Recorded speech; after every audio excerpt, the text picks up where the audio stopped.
கர்த்தர் நாமத்துக்கு ஸ்தோத்திரம். கர்த்தர் கூட இந்த காலை வேளையில் கர்த்தர் கொடுக்குற வார்த்தையை கூட கர்த்தர் ஆசீர்வதித்து ரத்த கொட்டையில் மூடி மறைத்து கொள்ளணும். இன்றைக்கி என்ன வசனம் பார்க்க போகிறோன்னா, லட்சியக்கரை. நம்ம லட்சியக்கரை அடையணும் அப்படின்னு சொன்னால் நம்மளுக்கு எதிராக வர்றது என்ன? யுத்தங்கள். ஸோ யுத்தங்களை ஜெயிக்கணும் அப்படின்னா கர்த்தர் கொடுக்குற என்ன வசனம் நம்ம பார்க்குறோம். அப்புறம் என்னென்ன மெத்தட்ஸ்லாம் இருக்குது நம்ம லட்சியக்கரை தாண்டும் பொழுது யுத்தங்களை ஜெயித்தக்கப்புறம் நம்மளுக்குள்ள என்னென்னதெல்லாம் நம்ம நீக்கி போடணும் அப்படின்னு சொல்லிட்டு கர்த்தர் சொல்லுகிறார். லட்சியக்கரை அப்படின்னும் போது ஃபஸ்ட்டு நம்மளுக்கு என்ன வரும்னா யுத்தங்கள். எல்லா யுத்தங்களும் கர்த்தர் நீக்கி போடும்படி நம்ம ஜெபிக்கணும். இப்போ யுத்தங்களை கர்த்தர் கருத்தில் ஒப்பு கொடுக்கணும். நம்ம அதை பற்றி யோசிக்கவே கூடாது. ஸோ யுத்தங்கள் யாருனால வருது? மனிதர்களால் வருது. யுத்தங்களை நம்ம யோசிச்சுட்டு நம்ம லட்சியக்கரையை அடையாதபடி செய்யும் அனைத்து யுத்தங்களையும் கர்த்தர் கருத்தில் ஒப்பு கொடுக்கும் பொழுது அவர் யுத்தத்தை பார்த்து கொள்வார்.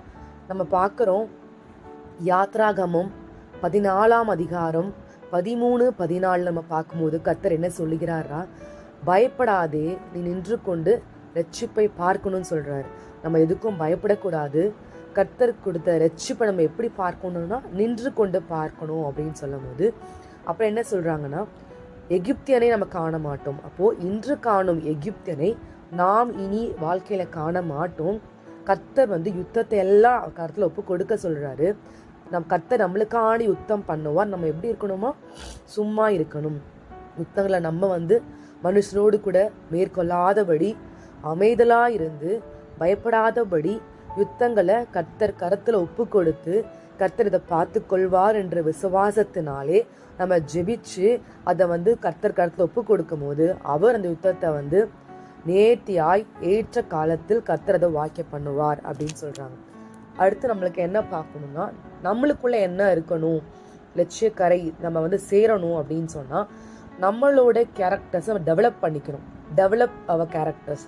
ஸோ டெவலப் அவர் கேரக்டர்ஸ் போது நம்மளோட கேரக்டர் எல்லாம் டெவலப் பண்ணிக்கும் போது நம்மளுக்குள்ள என்ன விஷயங்கள் எல்லாம் நீக்கி போடணும் அப்படின்னா, ப்ரைடு, பெருமை. நம்மளுக்குள்ள ப்ரைட் இருக்கவே கூடாது. பெருமை இருக்கவே கூடாது. நம்மளுக்குள்ள நம்மளையும் ஆராய்ந்து பார்க்கணும். நம்மளுக்குள்ள நம்ம சோல் டெஸ்ட் பண்ணி பார்க்கணும். நம்மளுக்கு ப்ரைடு இருக்குதா இல்லையா? சில காரியங்களை குறித்து நம்ம பார்க்குறோம். பைபிள் வசனத்துல யாரை பத்தி பார்க்க போறோம்னா, யோசேப்பு பத்தி பார்க்க போறோம். ஆதியாகமம் 37:1-11 நம்ம என்ன பார்க்குறோம்னா, யோசேப்பு கடைசி மகனா இருந்தது போல யாக்கோபு அவனை ரொம்ப மிகவும் நேசித்தார். அது பார்த்து அவங்க அண்ணங்கள்லாம் ரொம்ப பொறாமப்பட்டாங்க. ஆனாலும் யோசேப்புக்கு கர்த்தர் சொப்பனம் கொடுத்தார். ஆனா அந்த யோசேப்பு என்ன பண்ணிருக்கணும்? சொப்பனத்தை தனக்குள்ள வச்சிருக்கணும். ஆனா அப்படி செய்யாதபடி பெருமையோட தன் சகோதரருக்குள்ள அந்த ட்ரீமை சொன்னாரு. எப்படி சொன்னாரு? அரிக்கட்டுகளை என்னோட தான் நிமிர்ந்திருக்கிறோமா அப்படின்னு சொல்லி, அதுக்கப்புறமா சூரியனும் சந்திரனும் 11 நட்சத்திரங்களும் என்னை வணங்கணும், நம் தகப்பனும் நீங்களும் வணங்கணும் அப்படின்னு சொல்லும் போது இதை பார்த்த அவங்க அப்பாவும் சரி பிரதர்ஸும் சரி ரொம்ப அவன் மேல கோபப்பட்டாங்க. அப்போ நம்மளுக்கு இதில் என்ன தெரியுதுன்னா, கடவுள் நம்மளுக்கு நம் God, when God gives us dream, நம்ம அதுக்காண்டி ப்ரே பண்ணி விட்டுறணும். அந்த ட்ரீமை நம்ம பெருமை பார்க்கக்கூடாது. அப்போ இந்த மாதிரி பெருமையோடு இருந்தா கர்த்தர் என்ன சொல்றாருன்னா, அவரோட வரங்களை கொடுக்கும் பொழுது இந்த மாதிரி பெருமை பேச்சுகள் அந்த வரங்களே அழிக்கும் அப்படின்னு சொல்றாங்க. அப்போ நம்ம கர்த்தருடைய எல்லா விஷயங்கள் வரங்களை நம்ம எப்படி பயன்படுத்தணும்னா, நம்ம கர்த்தர் கொடுத்த அனைத்து வரங்களும் நம்ம செலிப்ரேட் பண்ணணும். செலிப்ரேட் த லார்ட். ஏன்னா அவர் கொடுத்த கிஃப்ட் தான் இது. ஸோ அது சொல்றாங்க. ஃபர்ஸ்ட் விஷயம் பார்க்கும்போது இது. செகண்ட், நம்மளுக்குள்ள என்ன இருக்கக்கூடாதுன்னா, டோன்ட் பிராக் யுவர் ட்ரீம். பிராக்னா டூ ப்ரௌட். அப்போ அந்த பெருமை பாராட்டி நம்மளுடைய ட்ரீமை நம்ம பெருமையோட நம்ம யார்கிட்டையும் சொல்லக்கூடாது அப்படின்னு சொல்றாங்க. அடுத்த தேர்ட் பார்த்தீங்கன்னா, பிளக் ரூட் ஆஃப் ப்ரைட். நம்மளுக்குள்ள அந்த பெருமையின் வேர்கள் இருந்தா வேரோட நம்ம கிட்ட இருந்து அதை நீக்கி போடணும் அப்படின்னு சொல்றாங்க. யோசேப்பு என்ன பண்ணாங்க? 30 இயர்ஸ்ல மகிமைப்பட்டார் அப்படின்னு சொல்லி நம்ம பார்க்குறோம். அடுத்து நம்ம பார்க்கும் பொழுது நம்ம யாரா இருக்கிறோம் அப்படின்னு சொல்லிட்டு நம்மளுக்குள்ள பார்க்கிறோம். நம்ம யார், ஹூ ஐ ஆம் அப்படின்னு கேட்கும் போது நம்ம என்ன சொல்லுவோம்?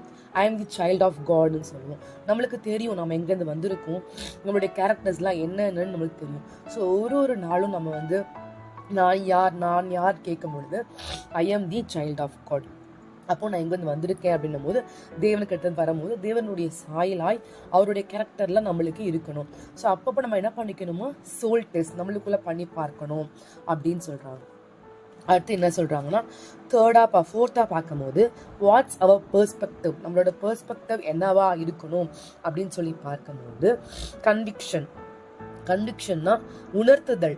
அப்போ உணர்த்துதல் யார்கிட்ட இருந்து வரும்னா பரிசுத்த ஆவியானவருடையது உணர்த்துதல். செகண்ட் கண்டம்னேஷன், கண்டனம் யார் பண்றது? பிசாசு பண்றது. ஸோ நம்ம டிஃப்ரென்ஷியேட் பண்ணி நம்ம பார்த்துக்கணும் ரெண்டுத்துக்குள்ள வித்தியாசம். அடுத்து நம்ம பார்க்கும்பொழுது யோவான் 3:16-17 தேவன் தம்முடைய ஒரே பேரான குமாரனை விசுவாசிக்கிறவன் எவனோ அவன் கெட்டு போகாமல் நித்திய ஜீவனை அடையும்படிக்கு அவரை தந்தருளி இவ்வளவாய் உலகத்தில் அன்பு கூர்ந்தார். உலகத்தை ஆக்கினைக்குள்ளாக தீர்க்கும்படி தேவன் தம்முடைய குமாரனை உலகத்தில் அனுப்பாமல் அவராலே உலகம் ரட்சிக்கப்படுவதற்காகவே அவரை அனுப்பினார். வசனம் நம்மளுக்கு எல்லாருக்கும் தெரிஞ்சிருக்கும்.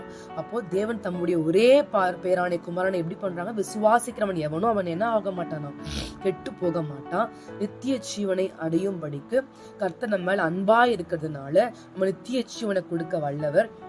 நம்ம ரட்சிக்கப்படுவதற்கு நம்ம என்ன பண்றாரு தேவன்? நம்மள God did not send his son to condemn me. அப்போ நம்ம என்ன சொல்றாங்கன்னா தேவன் பிசாசினத்துல நம்ம ஒப்பு கொடுக்க வரவில்லை.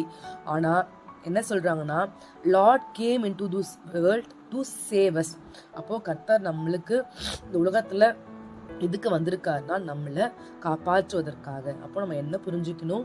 Satin is the liar. So அவனுடைய வார்த்தைகள், அவனுடைய விஷயங்கள் நம்மளுக்கு தெரியும், விச் இஸ் பாசிட்டிவ் அண்ட் நெகட்டிவ்னு.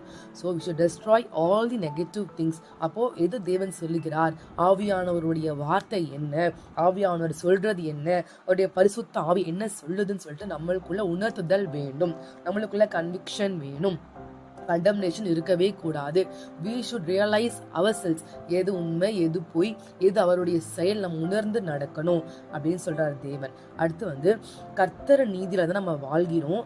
கர்த்தர் எப்பவுமே நம்ம தலைய உயர்த்துகிறவா இருக்கிறார் அப்படின்னு சொல்றாங்க.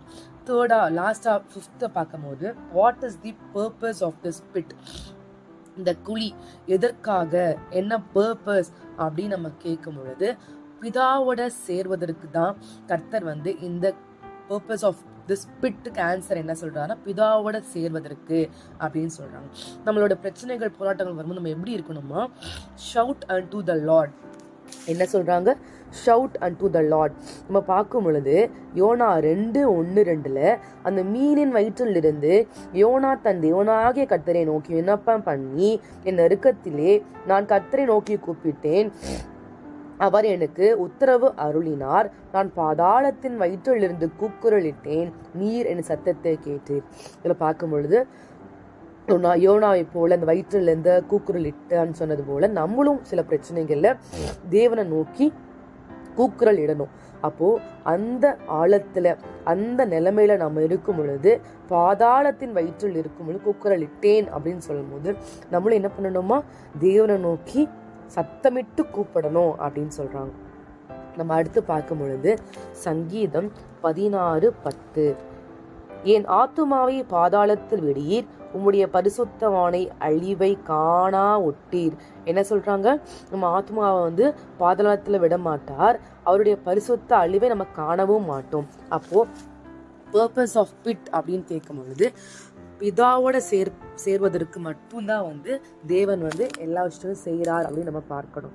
அப்போ இந்த மாதங்கள்ல, இந்த புதிய வருடங்கள்ல ஆரம்பத்திலே நம்மளுக்கு கொடுத்த வாக்குத்தத்தம் ஒன்று நம்ம வச்சு பார்க்கும் பொழுது இந்நாள் வரை நம்ம வாழ்க்கையில அநேக யுத்தங்கள் இருக்கலாம். இந்த யுத்தங்களை நம்ம யார்கிட்டயும் சொல்ல முடியாமலும் இருக்கலாம். யுத்தங்களை ஏசப்பா கிட்ட சொல்லிட்டா கூட நம்மளுக்குள்ள இருதயத்துல ஒரு கலக்கம் இருந்து கொண்டே இருக்கும். ஆனா நம்ம என்ன யோசிப்போம்? எல்லாமே தேவன் கிட்ட சொல்லிட்டோம், தேவன் நம்மளுக்கான யுத்தம் பண்ணுவார் வசனம்லாம் சொல்லி நம்ம ஜெபிச்சாலும் நம்மளுக்குள்ள ஒரு கலக்கங்கள்.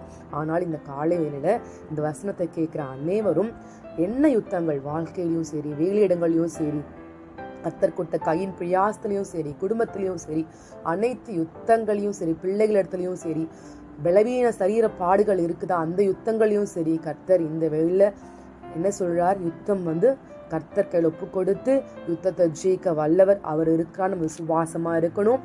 நம்மளுக்குள்ள பெருமையின் ஆவி இருக்கவே கூடாது. நம்மளுக்குள்ள பரிசுத்த ஆவியானவர் உணர்த்தல் போது நம்ம கீழ்ப்படிஞ்சு நடந்துக்கணும் அப்படின்னு சொல்றாரு. நம்மளுக்கு ஒரு வார்த்தையும் கர்த்தர் சொல்லி எல்லா விஷயங்களையும் கர்த்தருக்கு கீழ்ப்படிந்து நடக்கணும். நம்மளுக்குள்ள எல்லா கேரக்டர்ஸ் இருக்கோ எல்லா நெகட்டிவானதையும் நீக்கி போடணும். பாசிட்டிவ் எதுவும் நம்ம அதை எடுத்துக்கொள்ளணும். தேவன் நம்மோடு கூட எப்பவுமே இருப்பார். அப்போ தேவன் நம்மளோடு கூட இருக்கிறவராகவே இருக்கிறார். அப்போ தேவன் நம்ம கூட இருக்கும்போது நம்ம எப்படிப்பட்டவர்களா இருக்கிறோம்னா காரிய சித்தி உள்ளவனா இருக்கிறோம். தேவன் நம்ம கூட இருக்கணும்னா நம்ம என்ன பண்ணணும்? அவருடைய வார்த்தைக்கு கீழ்ப்படுகிற பிள்ளைகளா இருக்கணும். First God should be with me, with us அப்படின்னு சொல்றாங்க. Second, if he is with us, எப்படி தேவன் நம்ம கூட இருக்கிறார்னு உணரும் போது நம்ம கீழ்ப்படிதல். ஸோ அவரை கூட இருக்கிறார் அப்படின்னா நம்மளுக்குள்ள என்ன வேணுமோ ஒபீடியன்ஸ், கீழ்ப்படுதல் வேணும். அப்போ எப்படி அந்த ஒபீடியன்ஸ் நம்மளுக்குள்ள வரும்னா விசுவாசம் நம்மளுக்குள்ள இருக்கும் போது தான் வரும். அப்போ அந்த விசுவாசம் எப்படி வரும்னு கேட்கும் பொழுது தேவனுடைய வார்த்தையினால விசுவாசம் வருகிறது அப்படின்னு இந்த காலையில் நம்ம பார்க்குறோம். கர்த்தர் தாமே இந்த வார்த்தைகள் எல்லாம் ஆசீர்வதித்து இதை கேட்குற ஒருத்தரும் ஆசீர்வாதமாக இருக்கணும். கர்த்தருக்கு மகிமை உண்டாவதாக. ஆமேன்.